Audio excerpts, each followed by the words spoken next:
무거운 마음으로 강단에 섭니다. 이틀 전에 뮌헨에서 또 테러가 일어났습니다. 휴가철인 지금 독일은 비상입니다. 지난해 말 파리 테러, 쾰른 테러, 지난달 이스탄불 테러, 지난주 프랑스 니스 테러,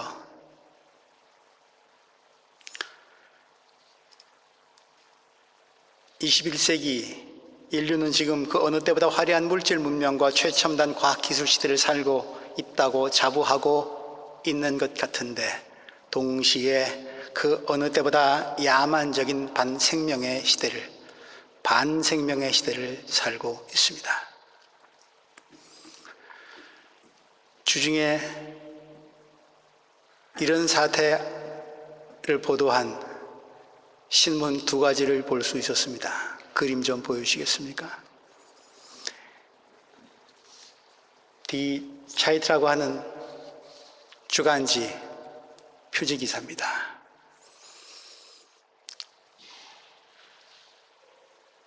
우린 여전히 무언가를 그럼에도 불구하고 기대할 수 있을까?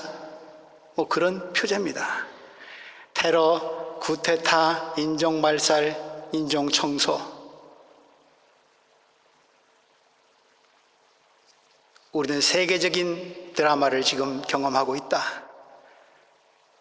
과연 뭐가 우리에게 닥쳐올 것인가?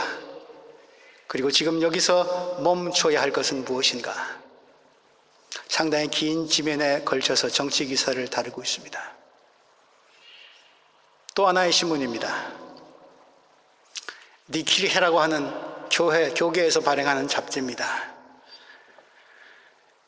지난주 중에 니스에서 일어난 참사, 그 가운데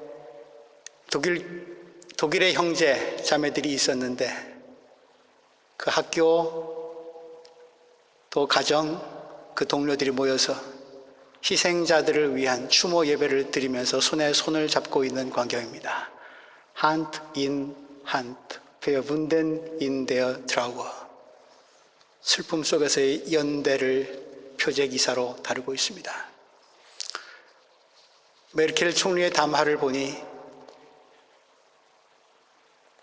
그 무엇도 독일인들의 안전과 생명을 위협해서는 안 된다. 이럴 때일수록 우리는 평화로 연대해야 한다. 우리의 안전을 지켜야 한다. 강조했습니다. 글쎄요, 차이트가, 다음 그림 하나 보여주시겠습니까? 예. 디 차이트가, 시대가 묻고 디 키르헤가, 교회가 대답하는 것 같습니다. 세상의 모든 아름다운 가치와 소중한 것들이 저 폭포처럼 다 쏟아져 내려버리고 절망의 나락으로 떨어져 내리는 저때, 마치 교회에서 손잡은 저들의 손으로 함께 맞잡은 저 울타리로 그 모든 잃어버리고 사라져 버릴 것만 같은 가치들을, 아름다운 것들을, 보존해야 할 것들을 받아낼 수 있다고, 그렇게 지켜낼 수 있다고 시대가 묻고 교회가 대답하는 것만 같았습니다.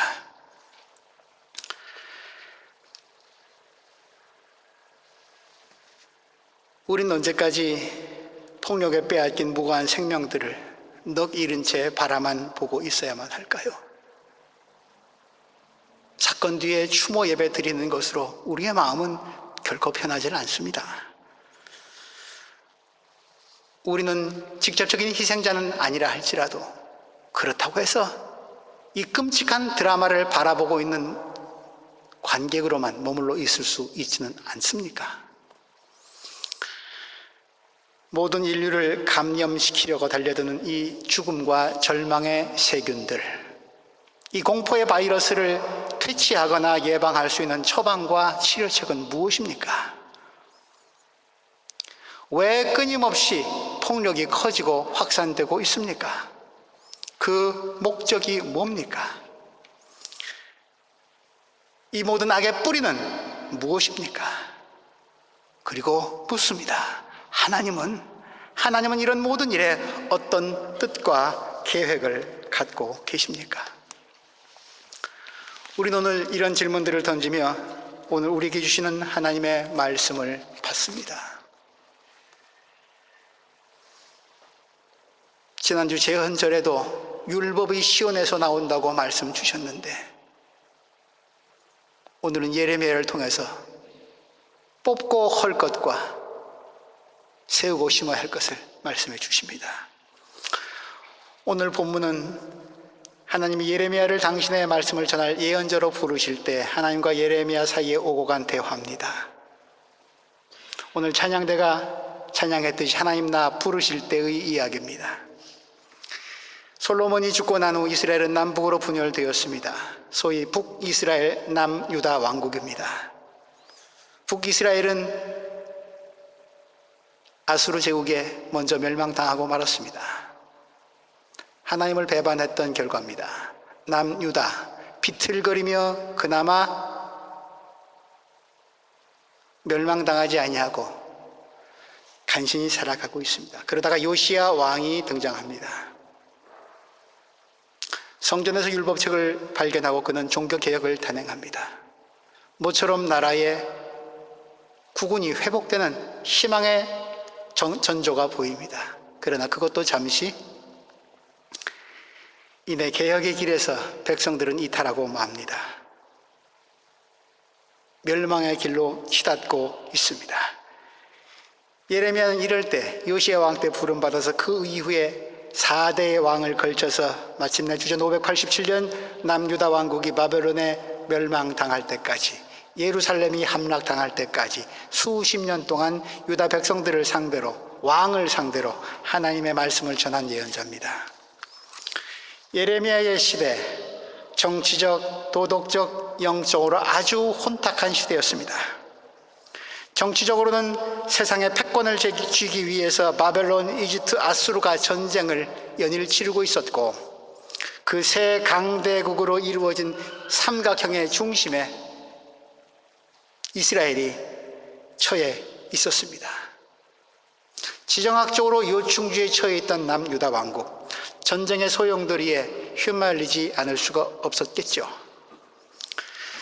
북왕국 이스라엘을 멸망시켰던 아수르 제국, 세력이 점점 약화되고 무너진 것 같아 보였지만 그 자리를 대신해서 그보다 더 가혹하고 잔인하기 이를 데 없는 바벨론 제국이 뒤를 잇습니다. 마침내 주전 597년 바벨론의 느부갓네살 왕 예루살렘 성에 당도합니다. 예루살렘 내놔라, 으름장 놓습니다. 여호야긴 왕은 항복했고 일부 상류층 사람들과 함께 바벨론으로 끌려가고 맙니다. 10년 뒤 예루살렘은 쑥대밭이 되고 맙니다. 돌 위에 돌 하나도 남아있질 못합니다. 그리고 대부분의 유다 백성들은 바벨론의 포로로 잡혀갑니다. 이 시기가 소위 이스라엘의 바벨론 유수입니다. 예레미야는 다른 모든 예언자들과 마찬가지로 이 모든 정치적 사건들을 여러 가지 역사적 해석이 가능하겠으나 예레미야가 해석하는 역사의 방식은 하나님과 하나님의 백성 사이의 관계라는 시각으로 이 모든 사건들을 바라보고 해석했습니다. 그리고 터져나오는 말씀을 전했습니다. 유다여, 오늘 우리가 이런 상황에 처하게 된 것은 서로 으르렁거리면서 경쟁하는 강대국들 사이에 그 사이의 틈바구니에서 전략적으로 중요한 자리를 우리나라가 차지하고 있기 때문이 아니라 이 나라의 책임자들과 지도자들과 백성들이 하나님의 가르침을 깔보고 우습게 여기고 따르려 하지 않고 국제정치적인 동맹관계, 지원관계, 밀실에서의 음모, 그런 것 통해서 살 길을 찾으려 했기 때문이라고 예레미야는 그렇게 시대를 진단합니다. 종교적으로도 유다 백성들은 하나님의 말씀을 듣기보다 이방 신들을 찾았습니다. 무슨 마술을 믿듯이 성전이라고 하는 건물을 믿었고 주문을 외듯이 예배를 드리면서 비뚤어진 안전의식, 자만감, 그런 것에 빠져 있었습니다. 예레미야 7장에 그 죄상이 낱낱이 고발되고 있습니다.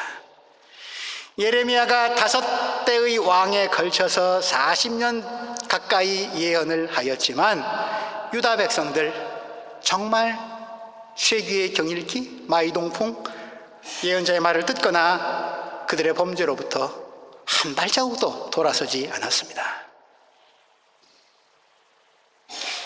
이 풍전등화 같은 상황에서 예레미야가 백성들에게 전한 말씀은 위로나 다독거림 같은 립 서비스가 아니었습니다.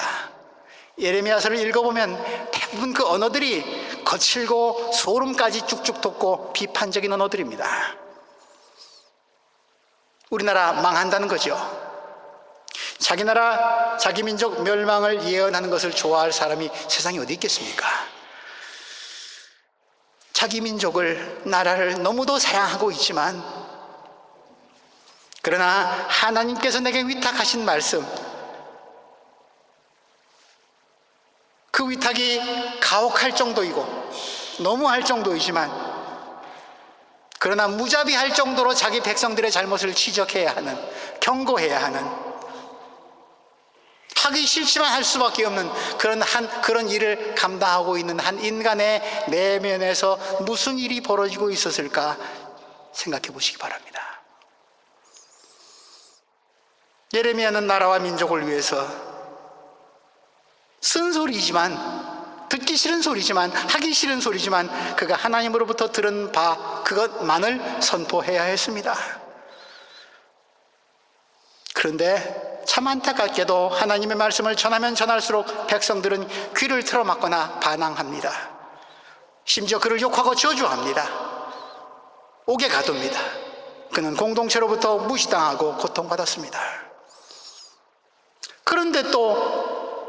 그런데 하나님은 더욱더 그를 비인간적이라고 여겨질 정도로 너는 그럴수록 예언자의 삶을 살아야 한다면서 더욱 예레미야를 조여오십니다.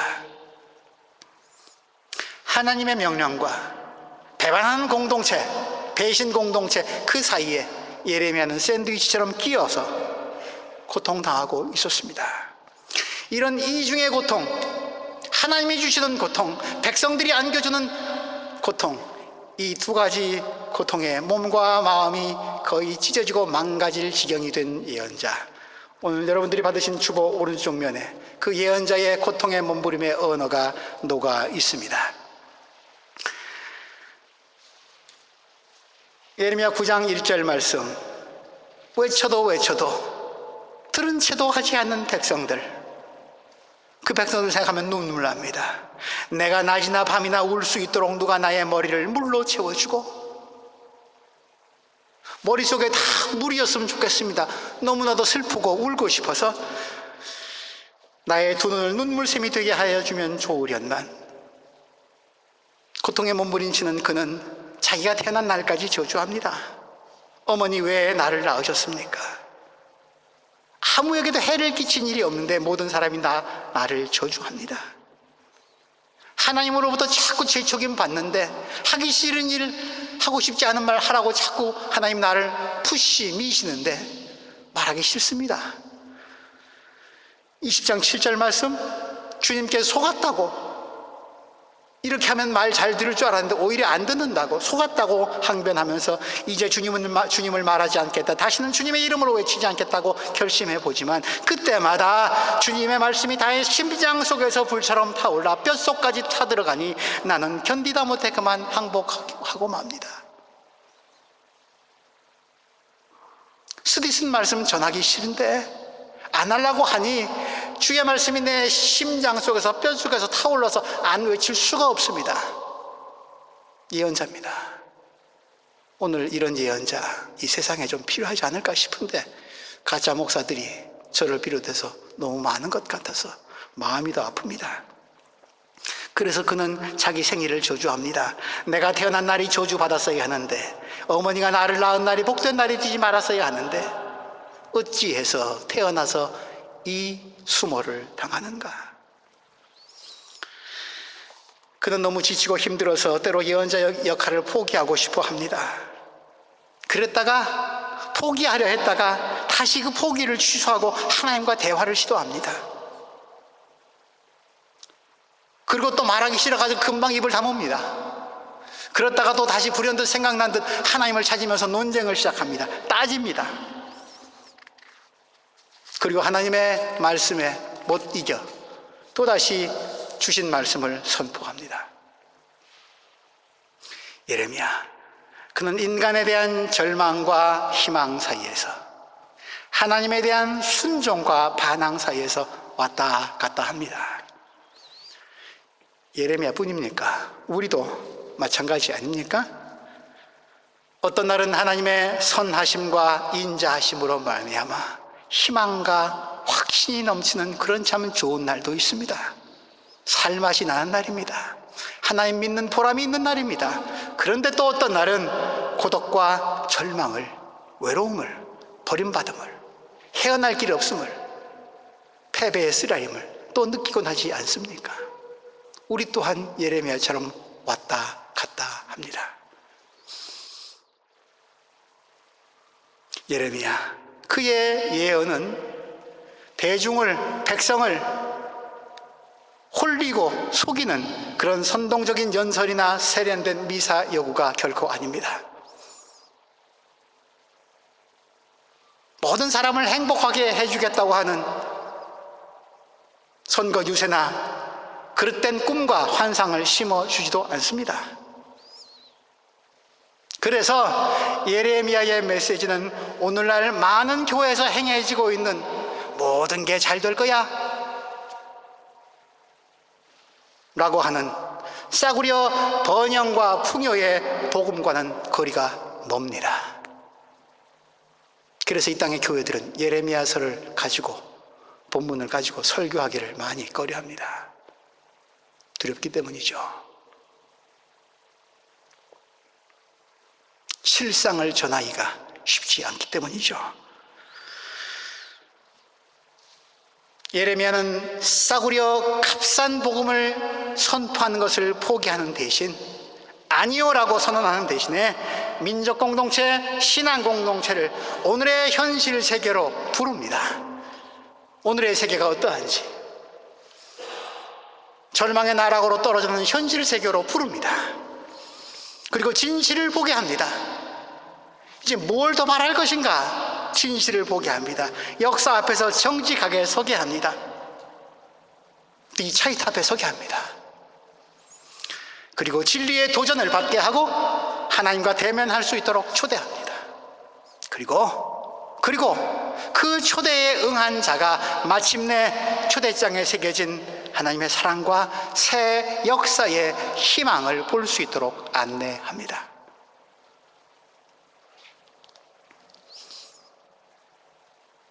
도대체 교회란 무엇입니까? 이 차이트 앞에 이 길회는 도대체 무엇입니까? 하나님의 백성이라고 하는 교회를 하나님이 저 하늘나라나 산속에 세우신 것이 아니라 이 복잡한 시장바닥 한가운데 세우신 까닭은 무엇입니까? 정직하게 말하건대 올바른 교회란 하나님께 물어야 하지 않습니까? 하나님이 만드신 세상이 왜 이 지경이 됐습니까? 인생의, 삶의, 세상의 모순과 풀리지 않는 문제를 하나님께 던지면서, 그러나 동시에 창조주 하나님의 마음이 어떠실까 헤아려 가면서 하나님의 속생각을 좀 읽어보려고 하나님의 마음이 담긴 것, 그것은 이 성경이기에 성경책, 하나님의 마음이 담긴 성경책 읽으면서 성경의 눈으로, 말씀의 눈으로 세상을 바라보는 공동체, 그것 교회 아닙니까? 그러므로 오늘 기도하신 집사님께서 그렇게 기도하셨듯이 저하고 의논한 일이 없는데 그런 기도를 하셨어요?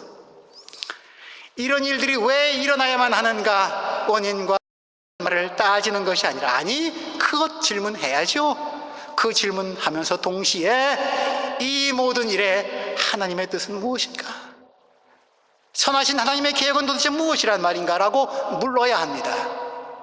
우리는 정답을 갖고 있지 못하지만 말입니다. 불안하지만 말입니다. 절망 가운데서 우리는 끊임없이 질문하는 공동체, 물음을 통해서 당신의 말씀을 끌어내고 기필코 이 세상을 포기하지 않으려 하는 공동체, 그게 교회 아닙니까? 아무리 죄인이지만 나와 더불어 같이 살고 있는 죄인들을 이대로 멸망하게 놔둘 수는 없다고 하는 세상에 대한 사랑, 변화되어야 된다고 하는 믿음과 희망, 그런 것 가진 그 믿음과 희망을 하나님께로부터 공급받으려 하는 사람들, 그게 교회 아닙니까? 여기 계신 분들은 모두 다 고향을 떠나신 분들입니다. 40년, 50년, 반세기가 넘게 이국 땅에서 살아오신 분도 계십니다. 고향 상실, 혹은 하이마트 로스히카이트, 고향 상실병, 우리 같은 디아스포라가 잘 걸리는 병이죠. 그런데 그건 비단 우리뿐 아니라 요즘 세태를, 세상을 상징하는 은유적인 언어가 되었다고 생각을 합니다. 우리뿐입니까? 길거리에 나가면 고향 상실증에 걸린 사람들 도처에서 만날 수 있습니다. 삶에 확실한 게 없습니다. 안전한 곳도 어디에도 없습니다. 내 삶의 뿌리 부초 같습니다. 늘 흔들립니다. 정처가 없습니다. 허망하다고, 세상살이가 허망하다고 생각하는 이들이 점점 더 많아지고 있습니다. 과거에 잘못했던 일들, 과거에 쓴 뿌리가 지금의 나를 붙잡고 있습니다. 거기서 헤어나오질 못합니다. 오늘의 현실은 두렵기만 합니다. 무섭습니다. 그리고 미래는 불확실합니다. 과거에도 현재에도 미래에도 꽉 잡혀서 꼼짝도 못하는 샌드위치가 되어버린 인간들에게 이때 교회는, 소위 믿음의 공동체라고 하는 교회는 이 세상에, 그리고 사람들에게, 고향을 잃은 사람들에게, 뿌리 잃은 사람들에게 어떤 역할을 감당해야 할까요? 교회도 한때는 세상과 사람들에게 아주 막강한 영향력을 미쳤습니다. 세상의 황제가 교회의 교황에 무릎 꿇기까지 했습니다. 그러나 이젠 교회는 한 귀퉁이로 내몰려서 겨우 연명하는 것만 같은 신세입니다. 예레미야의 말들을 읽어보면 오늘의 교회가 이 시대의 도전을 어떻게 해석하고 어떻게 응전해야 하는지 볼 수 있게 해줍니다. 예년과 다르게 무척 무더운 여름이 될 것 같습니다. 이 여름 권합니다. 우리 공동체 식구들, 예레미야서 한 권 이 여름에 한번 읽어보시기 바랍니다. 정독해 보시기 바랍니다. 내가 왜 이 더운 여름날 하나님께 예배드려야 하는지, 진정 삶의 휴가란 어떤 것인지, 오늘 본문에 역사와 심판 둘 다 참 무게가 많은 말이어서 나이 어린 사람이 말하기에는 어줍지 않은 그런 단어인데, 이런 어려운 말을 하기에는 너무 어린 한 사람이 등장합니다. 그 사람 이름은 예레미야입니다. 예레미야는 자기가 말하고 싶어서 지금 말하는 게 아닙니다. 하나님으로부터 세움을 받았고 말하라 하시니까 그 사명 때문에 어쩔 수 없이 말할 수밖에 없습니다. 그 말씀이 4절이죠. 주님이 나에게 말씀하셨다. 주님이 나를 떠미시니까 내가 말할 수밖에 없습니다. 내 안에서 나가는 것은 주님이 나한테 집어넣어 주신 것, 그것이 나갈 뿐입니다. 5절 말씀, 내가 너를 모태에서 짓기도 전에 너를 선택하고 내가 태어나기도 전에 너를 거룩하게 구별해서 문민족에 보낼 예언자로 세웠다. 하나님은 예레미야를 아십니다. 아주 진작부터 아십니다. 엄마 뱃속에 생기기 전부터 아십니다. 예레미야에게만 해당될까요? 예레미야를 읽읍시다. 이 말씀은 나를 위한 말씀입니다. 말씀의 의미도 생각하면서 하나님은 오늘 나에게 무엇을 요구하시는가 그렇게 읽을 수 있기를 바랍니다. 하나님은 여러분 각자를, 나를 아십니다. 나보다 더 나를 잘 아십니다. 하나님은 오래전부터 나에 대해서 생각하셨고 이름을 지어주셨고 특정한 때가 돼서 세상에 보내주셨고 앞으로 나를 위한 계획을 갖고 계십니다. 내가 용기를 잃고 절망하거나 기운이 다 빠질 때도, 예전만 못할 때도 하나님은 언제나 나를 가치 있는 사람, 렌트너가 아니라 현역으로 언제나 나를 종말의 날까지 대해 주십니다. 가치 있는 사람으로 생각하시고 나를 위한 계획을 마음속에 갖고 계심을 여러분들 꼭 기억할 수 있길 바랍니다. 오늘 우리가 시편으로 기도드렸죠. 주 나의 하나님, 주님께서 놀라운 일을 많이 하시며 나를 위한 계획을 많이도 세우셨으니 이것을 다 열거할 수가 없습니다. 내가 널리 알리고 전파하려 해도 헤아릴 수조차 없습니다. 시편 40편 5절 말씀, 우리가 시편으로 드린 기도문입니다. 예레미야가 민족을 위한 예언자로 지명받았듯이 우리를 위한 하나님의 목적이 있으십니다. 어떤 사람들은 물론 좀 특별한 목적을 위해 불림받습니다.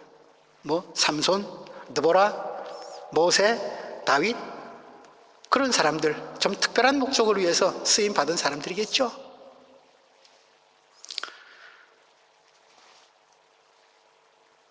세례 요한이나 바울 같은 그렇게 하나님이 특별히 복음을 위해서 쓰시는 사람도 있겠지만 대부분의 사람들 그만은 못합니다.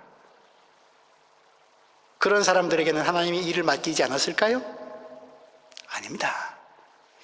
이 지극히 못난 나를 위해서도 하나님이 갖고 계신 뜻과 계획이 있습니다. 모세만, 바울만, 세례 요한만, 다윗만 구별되고 성별된 게 아니라 그리스도인 예수를 주로 고백하는 그 순간부터 나는 구별되었습니다. 성별되었습니다.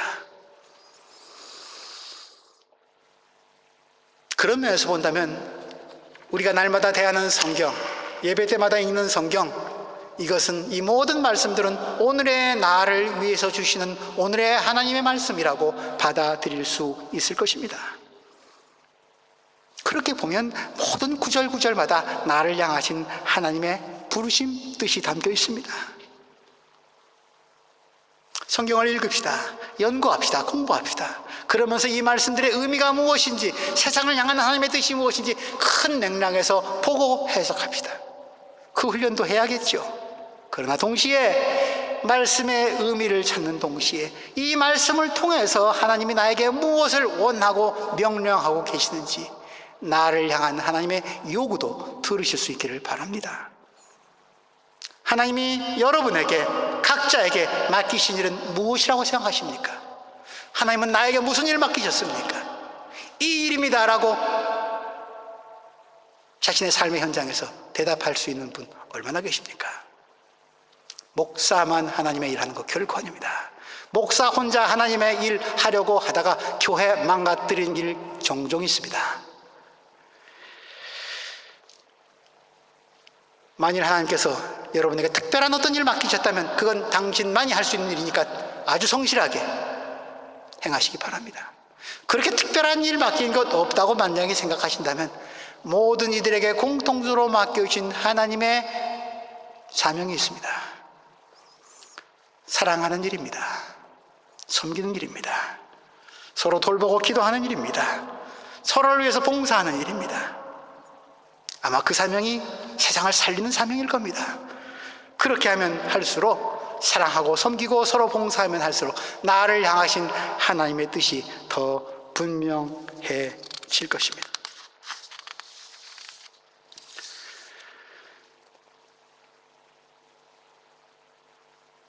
나는 아직 어리다고 예레미야는 항변합니다.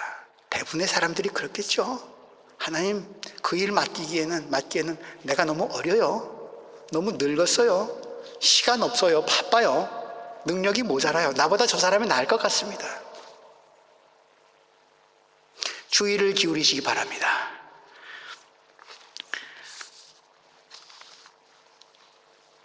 너는 아직 어리다고 말하지 말아라. 내가 너를 누구에게 보내든지 너는 그에게로 가고 내가 너에게 무슨 명을 내리든지 너는 그대로 말해라.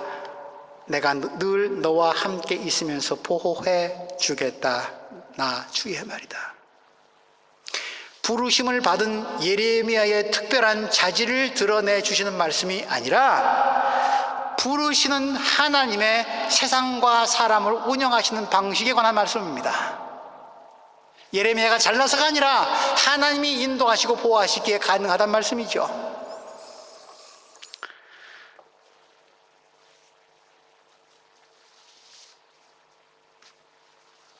종종 부르심을 감당하기에 핑계거리가 생각날 때가 많습니다. 그 느낌 좋지 마시기 바랍니다. 악한 영의 장난일 수 있습니다. 이거 해야만 한다고 알고 있는 그 무엇, 하지 않으면 공백이 느껴진다고 생각되는 그 무엇, 그런데 회피하고 싶은 무엇, 그런 자신을 발견하게 되면 변명하지 않도록 주의할 수 있기 바랍니다.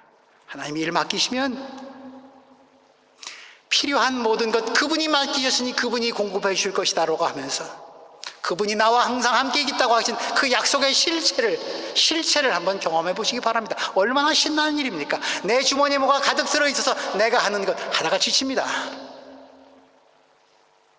나만 손해보는 짓 할 수 없지 않습니까? 그런데 위에서 부어주시는 능력과 은혜를 힘입어서 하는 거라면 할수록 신납니다.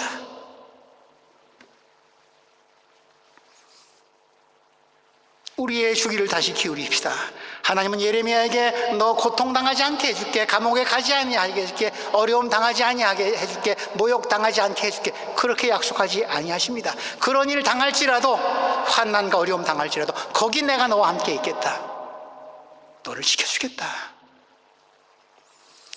그렇습니다. 하나님 우리를 인생의 폭풍을 만나지 않도록 막아주시는 분이 아니라 그 폭풍 속에서 우리를 보시고 우리와 함께 하시면서 폭풍 가운데서 우리를 구해 주시는 분, 폭풍 넘어 빛의 세계로 인도하시는 분, 그분이 우리가 믿고 좇고 싶어하는, 말씀을 듣고 싶어하는 그런 분이심을 확신할 수 있기를 바랍니다. 그러면서 예레미야에게 사명 주십니다. 내가 내 손을 내밀어 내 입에 대시고 내가 내 말을 너 입에 맡긴다. 여러분들의 입에서 나오는 말은 어떻습니까?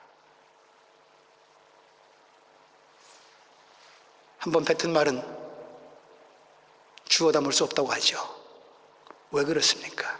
그것이 죽은 거라면 주워 담을 수 있습니다. 내 입에서 나가는 순간 말이 죽었다면 주워 담을 수 있습니다. 그런데 그놈이 살아있으니까 입 밖에 나가서 살아서 통통 튀어댕깁니다. 그래서 나는 이런 뜻으로 한 말이 아닌데 전혀 엉뚱한 말이 돼가지고 나한테 돌아옵니다. 내 생각으로 내 꾀로 말할 때 그런 꼴 나옵니다. 내가 내 말을 네 입에 담아주겠다. 오늘 그리스도인들의 말이, 나의 말이 세상에 어떤 영향력을 미치고 있는지 생각해 볼 수 있기 바랍니다.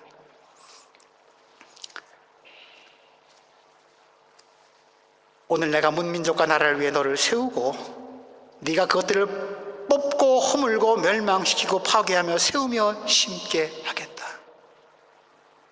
우리를 아찔하게 합니다. 하나님 뭘 하게 하신다고요? 하나님은 세우시는 분 아닙니까? 보존하시는 분 아닙니까?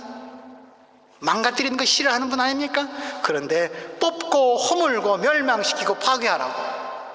예레미야가 감당해야 할 말씀과 행동이 6가지가 있는데 동사로 말한다면 뽑고 허물고 멸망시키고 파괴하고 세우고 심는 건데 이 6가지 사명 중에 4가지가 부정적인, 깨뜨리고 허물고 부수고 파괴하는 일입니다. 그리고 2가지 세우며 심는 일이 긍정적인 말같이 들려옵니다.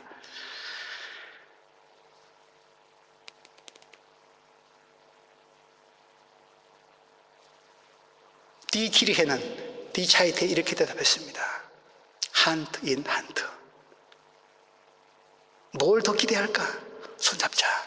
그게 우리가 해야 할 일이다. 손잡으면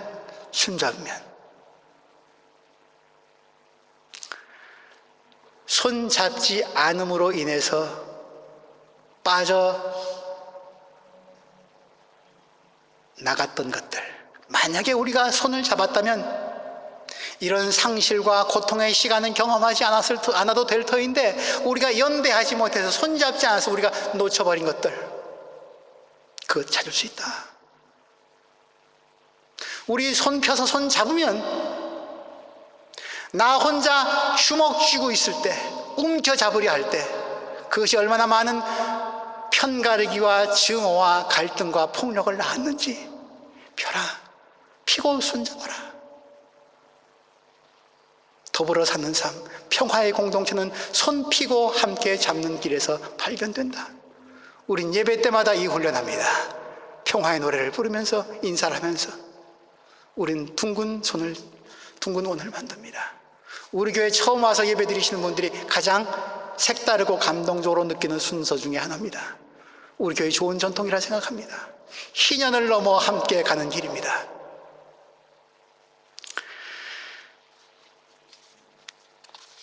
그렇습니다.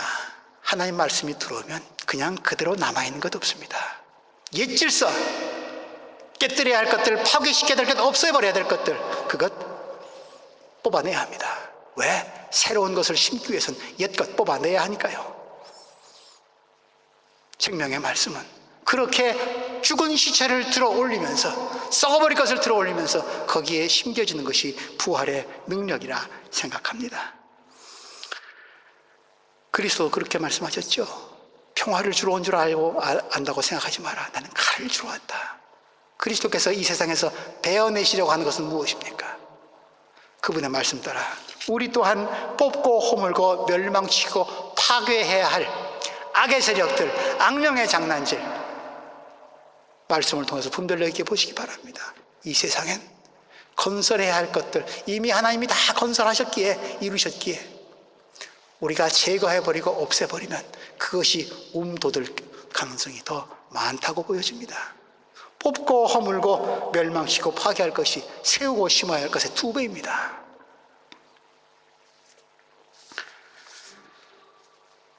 시대가 묻습니다. 오늘의 한인교회 묻습니다.